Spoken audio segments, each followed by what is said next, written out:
Hello 9th standard student.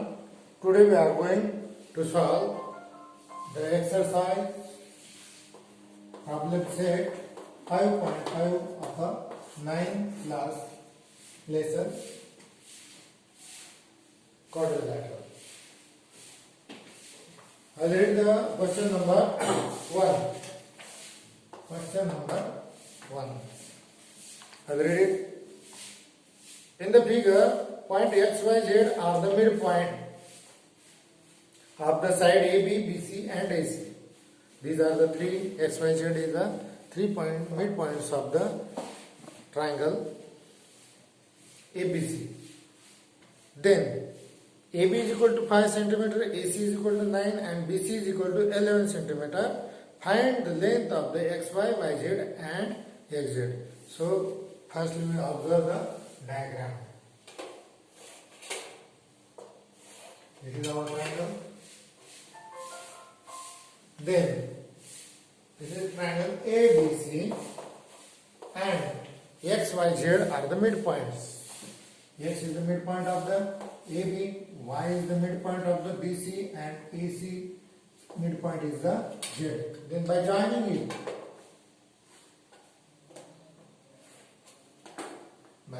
it, these 3 points, we will get another triangle XYZ. These two sides are equal, these two sides are also equal and these two sides are also equal. So the length are given. AB is a 5 cm. The total length of the AB is a 5 cm. Then AC is equal to 9 cm and BC is equal to 11 cm. So find the length of the XY, YZ and XZ.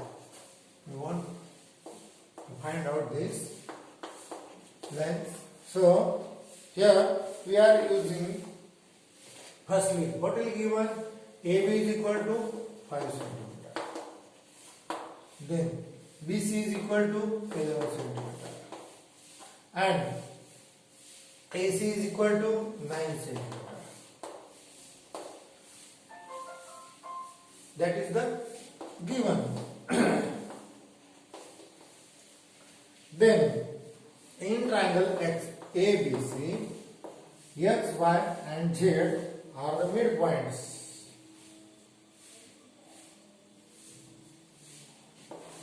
Here we are taking only the two. X and Y are midpoint of side AB and side BC. So by using the theorem, midpoint theorem, we will get XY is equal to half of this by midpoint theorem. By midpoint theorem, but this XY is the half of this line AC and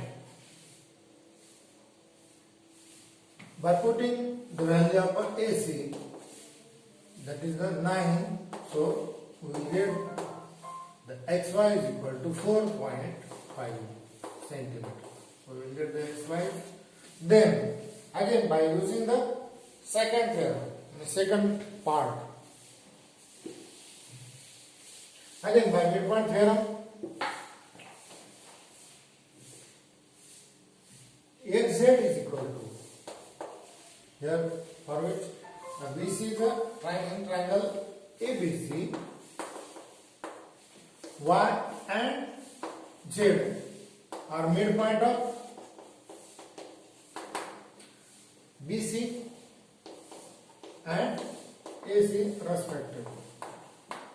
Therefore, XZ is the half of BC by midpoint theorem.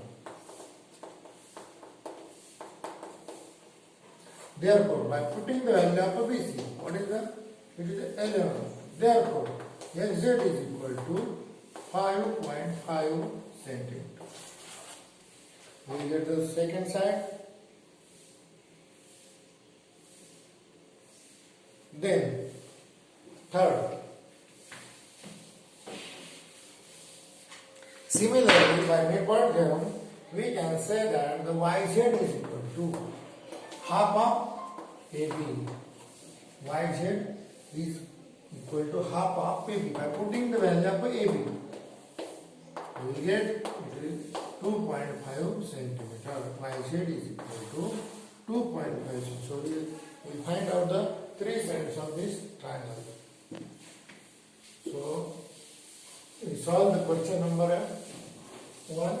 Then the question number 2.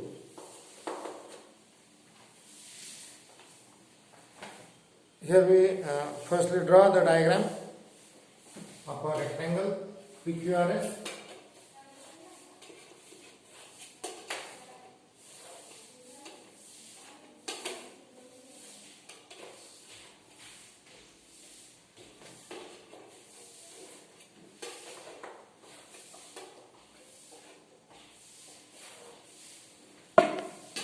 Therefore, as per given information, the name of the rectangle is a PQRS.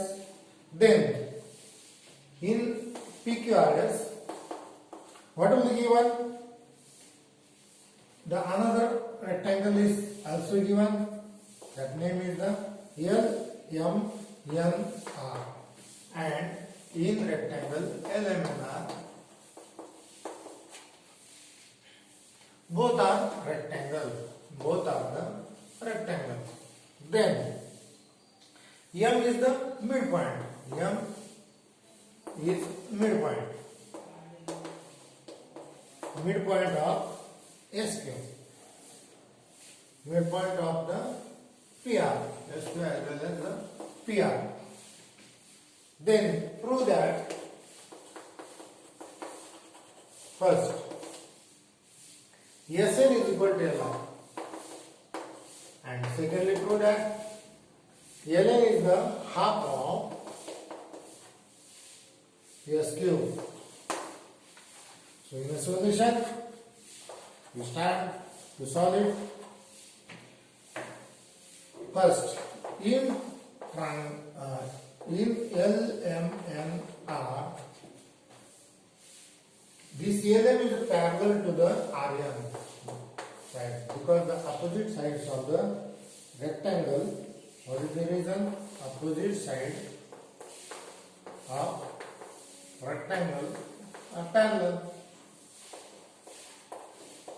Parallel by using this. This is the sign of the parallel. Then LM is these two are parallel, so N is between R and Q, so LM is also parallel to the RQ. What is the reason? RNQ. Then we are giving for it as a 1. Equation number 1. RQ and SP both are the opposite sides, means both are the equal, so and both are the parallel, so this LM is also parallel to the SP. LM is also parallel to the SP. This is the second. What is the reason? Opposite side. What is the reason? Opposite sides are also parallel. Then from 1 and 2, from this 1 and this 2, from 1 and 2, LM is parallel to RQ, LM is also parallel to the SP, therefore LM is parallel to the SP, means here is we are writing here RQ. RQ is parallel to the SP. Therefore, from 1 and 2, LM is parallel to the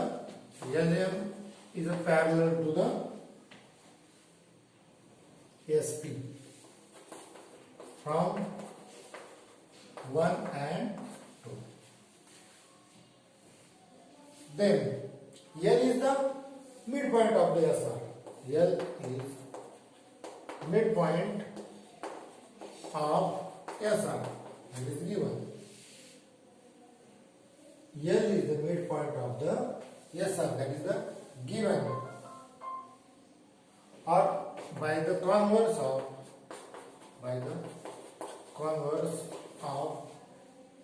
midpoint theorem.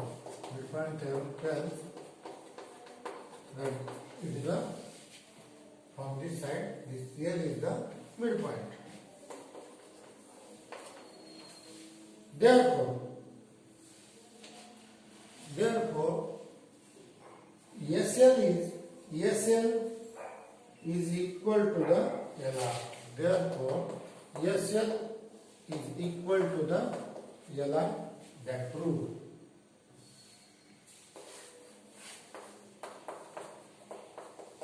By using first, second, and this property, SL is equal to LR. SL is equal to LR. Then the second point. Second, what we have? Ln is the half of SQ. Ln is the half of SQ. We want to prove it. Second, question number 2. Diagonals, these are the diagonals SQ and PR. Diagonals of a rectangle are congruent. Diagonals of rectangle are always congruent. By using this congruency, we can say that SQ is equal to the PR. The both diagonals are equal. So we give it the next number is 5. Then we can say that MR is a half of MR is the half of PR. MR is the half of this. MR is a half of PR because it's the midpoint. Because it is the M is the midpoint. M is midpoint. And also we say that Ln is equal to MR. Ln is equal to MR. Ln is equal to MR because these are also the that small rectangles diagonals. So we are giving here the number 6 and for this equation number 7. By using the 5, 6, 7, instead of MR, we are putting the Ln here. Half of, instead of the PR, we are putting the SQ. This by 5, 6 and 7. We will get the Ln is equal to half of SQ, and that we want to prove in the second part. So we proved it. Then we are going to solve the question number 3 of set 5.5. What is the question? In the diagram, triangle ABC is an equilateral. So I will draw the equilateral. This is our equilateral. The name of the triangle is the ABC. Then find F, B, E are the midpoint of the side AB, BC, F, D and E are the midpoint of that sides respectively. So by connecting it, we will get another triangle.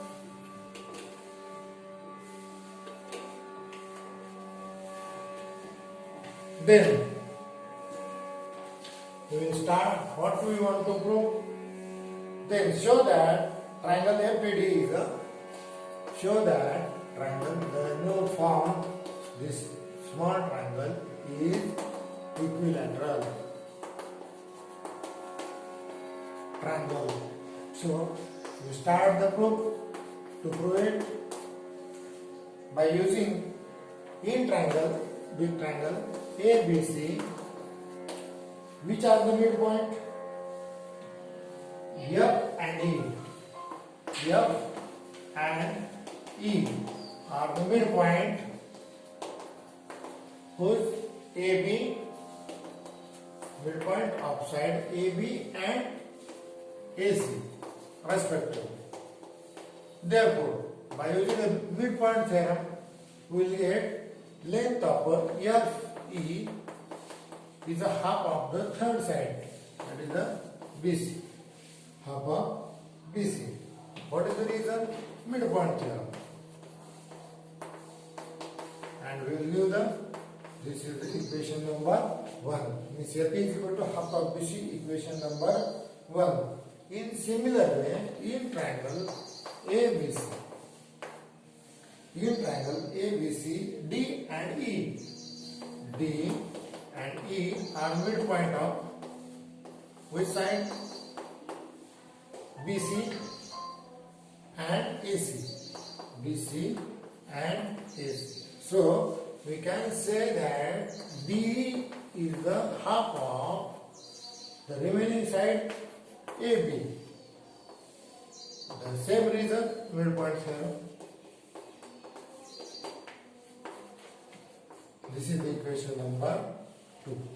Then again in triangle ABC, we have taken F and E, then D and E, then we will remain here F and D. Means F and D are midpoint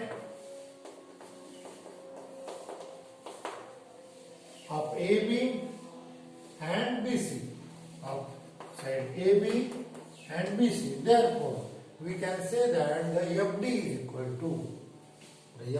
equal to half of the remaining third side, half of AC. Again, the same theorem we are using here, midpoint theorem, and we are giving this equation number 3. Then by using equation 1, 2 and 3, we get, by using the equation 1 and 2 and 3, we will get that 1 half BC is equal to half of AB is equal to half of AC. By using firstly we are taking the triangle ABC is equilateral.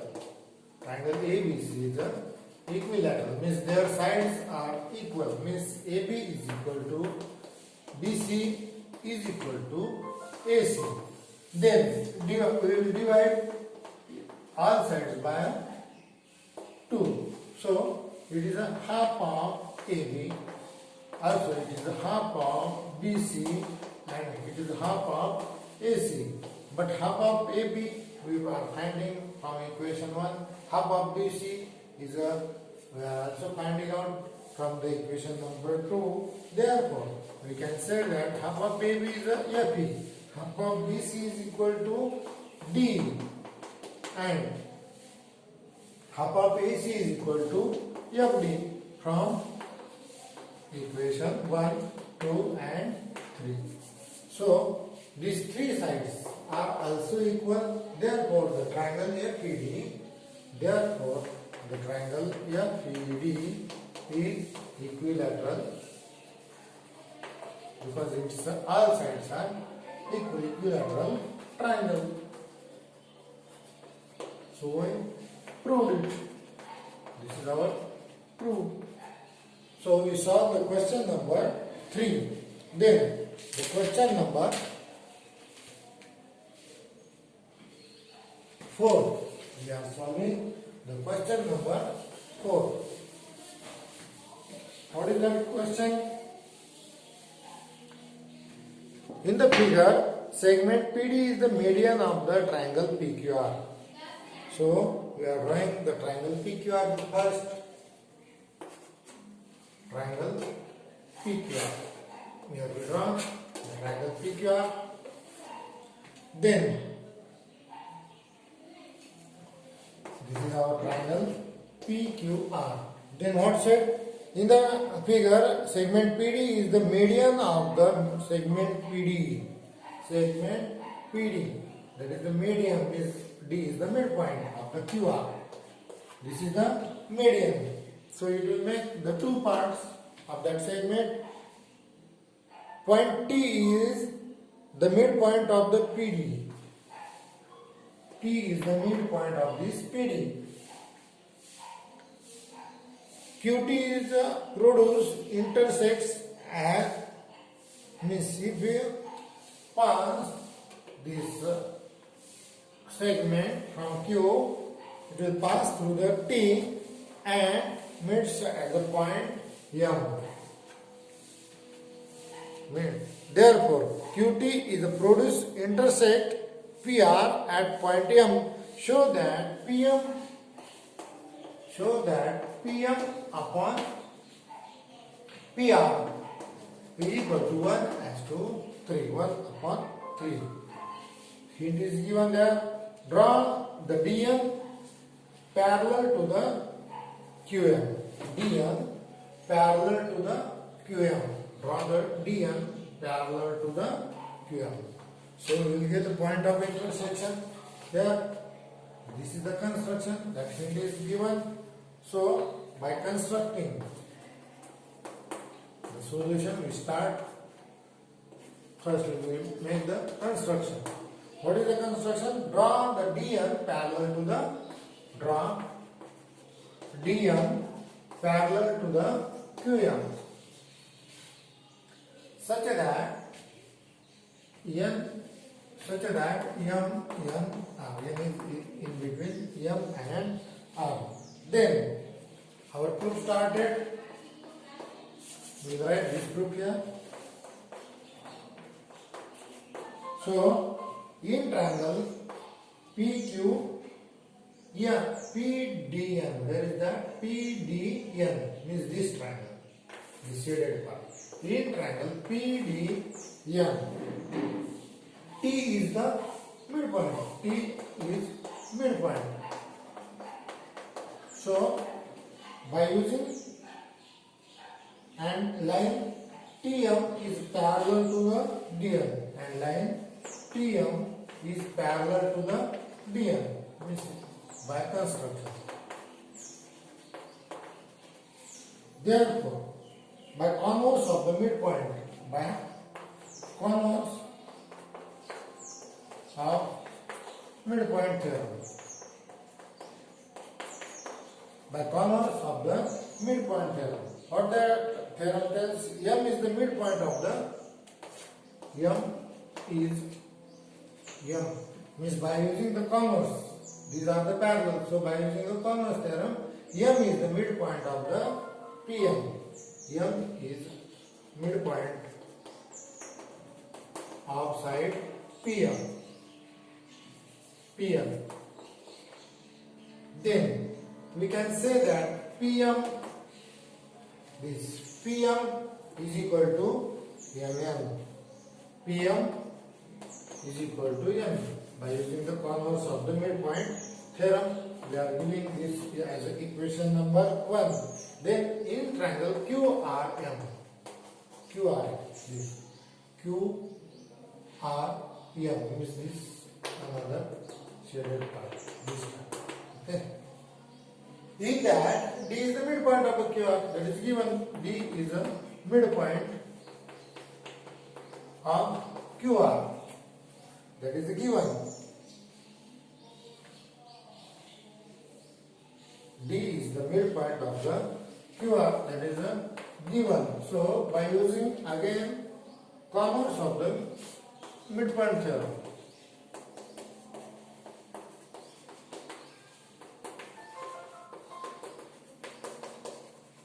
by converse of the midpoint theorem, N is the, by converse, N is the midpoint of the MR. N is midpoint of MR, side MR. Then we are proving